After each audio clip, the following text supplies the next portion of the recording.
So good afternoon, everybody. It's a real pleasure to be back in Cape Town and at NetProfit.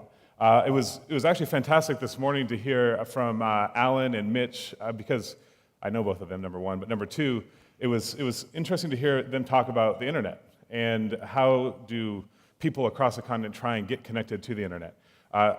That's my world these days, so I'm going to talk to you about that.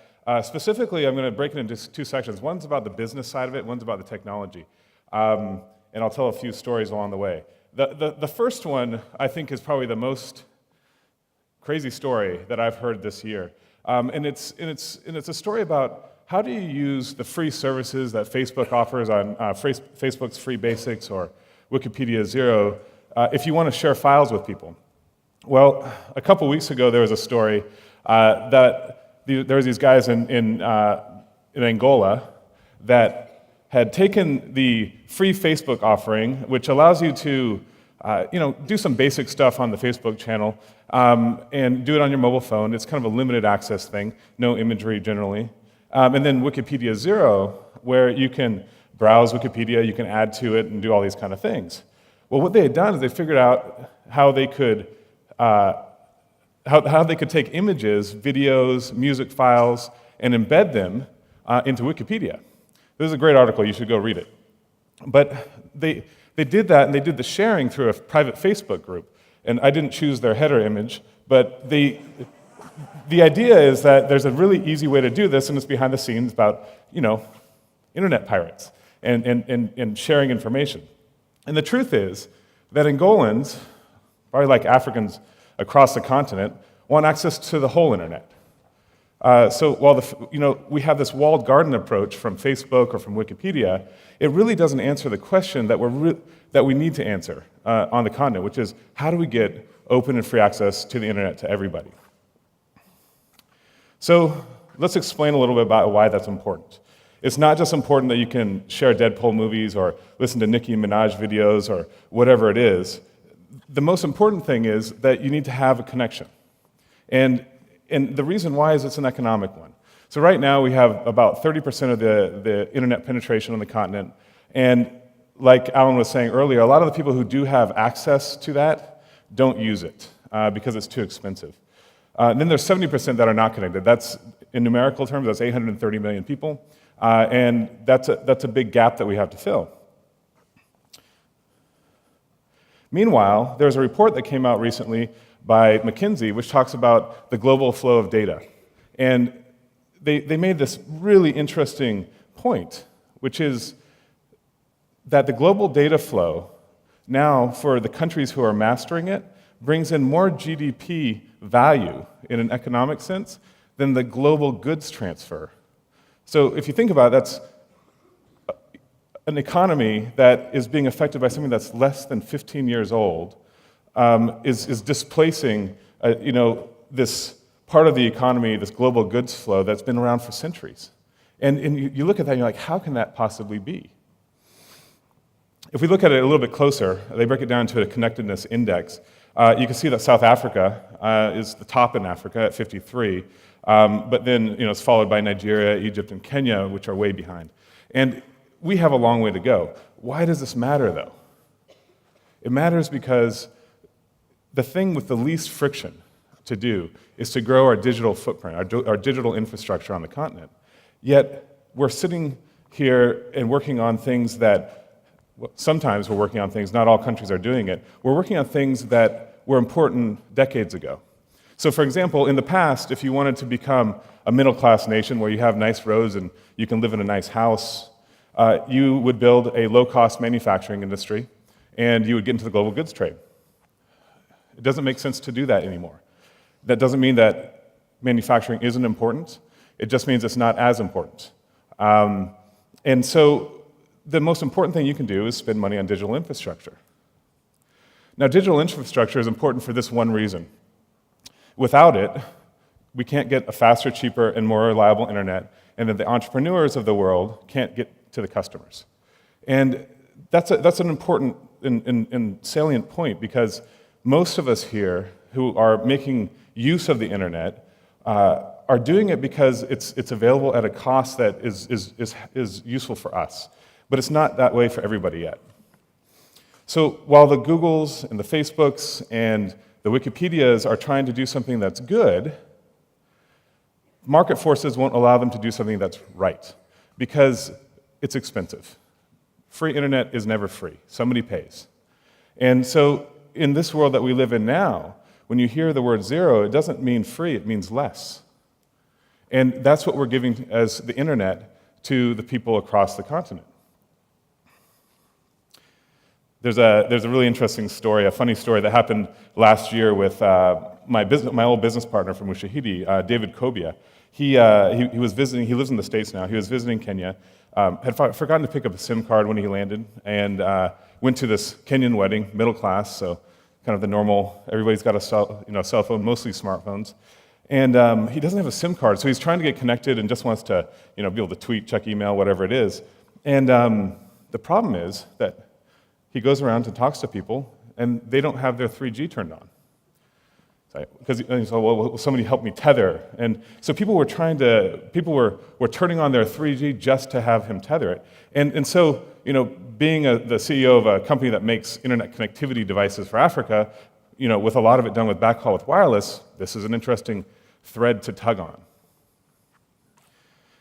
So we did what any other entrepreneur would do. We started going around the city and saying, okay, this is one wedding, it's a good anecdote, but do people actually use the data on their phones? And we went to different demographics, we went to different locations, not just in Nairobi, up country a little bit. We went a couple hours outside of the city to smaller towns. And sure enough, this is what we found out. There's still massive demand. If you can offer free Wi-Fi, everybody's sniffing for it all the time, people will log in. That's a given. Anybody will do that anywhere. But the second thing is even more important, that price elasticity is rigid. People just won't pay. So while you'll find the cheapest internet in places like South Africa and Kenya, on the whole continent, it's cheaper than you'll find in most places in Europe, the US, and Asia. People still won't pay for it. Or they might buy a small bundle at one time. And that's not going to solve our problem, right? So we have to come up with a way to provide something that's free. So what's missing here is a business model. We need a business model for a free and open and accessible internet. And that's what everybody's missing, right? You can be as large as Facebook or Google or Wikipedia, and you can throw millions and millions of dollars at it. But if you don't have a business model that supports it long term, and of course they're trying to do that with advertising eventually, then you can't make it work. It just takes too much money.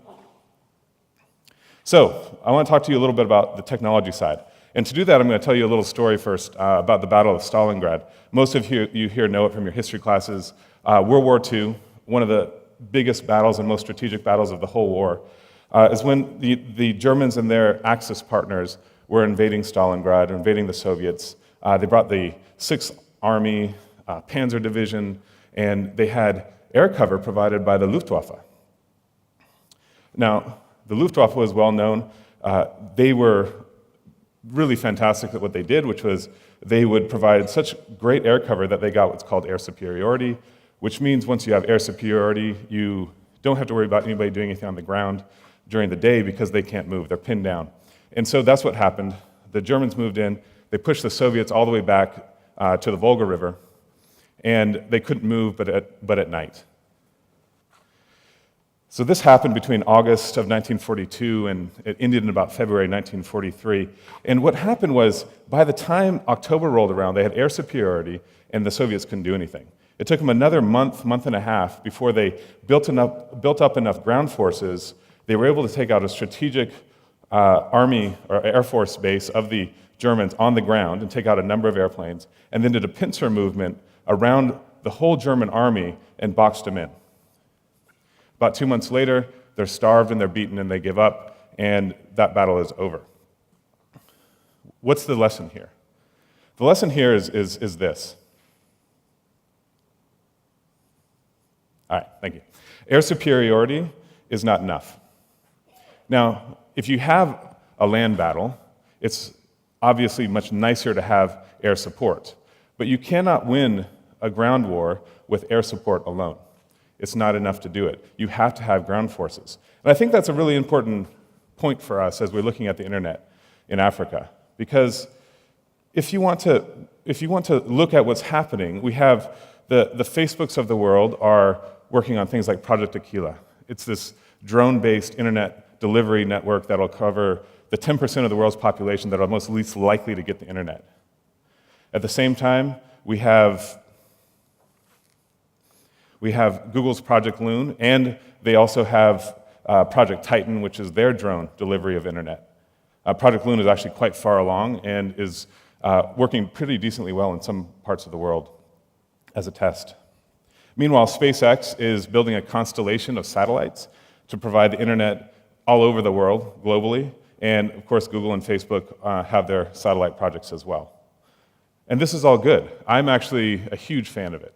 I think it's kind of like watching your science fiction and reading come to life. It's really exciting stuff, and you're like, how crazy do you have to be to try a balloon network? But let's see what happens. But it's working. But I think, like the Battle of Stalingrad, air superiority is not enough. In Africa, you need a ground game. It's towers. It's the way you connect to your phone. These are the kind of things that will change and be the important part of ordinary Africans as they connect to the internet. They don't care what the backhaul looks like. They only care that they get connected on their device in their hands.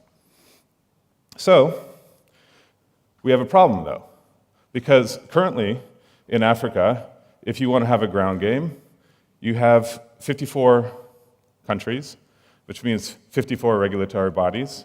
You have over 2,000 languages.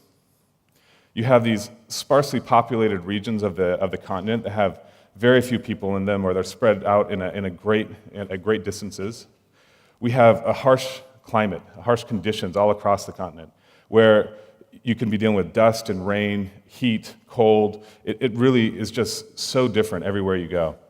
And then finally, you have the kind of cultural nuances, the people. And this is it's the merchants, it's the churches, it's the politicians, it's the thieves, sometimes all one and the same. And what we realize is that while the big global internet giants are working on the last mile, on the ground we have to solve for the last meter. And there's something different here. So, let's review why the internet doesn't work for Africans right now. It's expensive, which is the biggest blocker. Once they get it, if they pay for it, it's actually slow, and then unreliable. Like, they can't actually do it consistently. I think in Kenya and South Africa, we probably are a little bit more spoiled. But this is the general thing, even once you get outside the city, if you get outside Nairobi. Why is that? So we have this, one of the great guys from South Africa, Steve Song. He does Many Possibilities. Please check out his website. One of the projects he did was starting to map not just undersea cables where he started, but then terrestrial cables across the continent. And these terrestrial cables are really interesting to see, because I didn't realize this until I was doing this research, but only South Africa and Kenya across the continent have all of their network backed up by cable once you get inland. Most of these places have undersea cable coming into them, but the backhaul is not cable specific, not fiber specific, it's wireless specific. So if we take a closer look at Kenya, this is what happens. We have an internet exchange point in Nairobi. The internet gets piped into there at really fast speeds, and on that local loop where we have cable dug, there is really good speed. So I can watch YouTube and Netflix and Apple TV or whatever it is, just as well as you can here or people can in the States. It's not a problem at all. We just have less things we can watch is the only problem. And the reason it can happen is because there's an exchange point there's a good local loop, and there's a caching CDN that's based there. So a content delivery network. And that works really well. Now, the minute I step outside the city and I go to other parts of the country, I don't have that any longer. And the speeds slow down. Things become unreliable, and the costs go up because I'm using 3G instead of Wi-Fi. So, we were looking at this and saying, it seems that there is a possibility to think about things much more creatively, to think about things differently here. What if we changed the paradigm? What if we changed the way we thought about how the internet worked? What if we could create nodes of internet connectivity and caching in a distributed manner that worked all over the continent, or at least in our case, a country? So instead of just thinking about it, it's actually something we did. So at the beginning of this year, we rolled out 70 locations, 70 nodes throughout the city on buses, on barbershops, inside of community centers. And we started seeing that if you create a really localized cache of content with real access to the whole internet, people will use it. And we did a further test, which was 200 locations throughout the country. And these ones we backhaulled with satellite, and we tested the same thing. And guess what? People use it. Free Wi-Fi access points really do make a difference. Here's in the local transportation as well. And what we found out it should be no surprise to anybody, right? That what's feasible is a new way to think about the internet that's distributed, that's actually much more resilient. And maybe the most telling thing is that this internet is feasible now if it was working and we had that proper business model behind it, so the technology and the business model are lined up. Our Angolan friends wouldn't be out there stealing or pirating their technology from Facebook, Free Basics, and Wikipedia. They wouldn't be bastardizing these services. They'd be stealing that content the same way we do, which is what we want to see.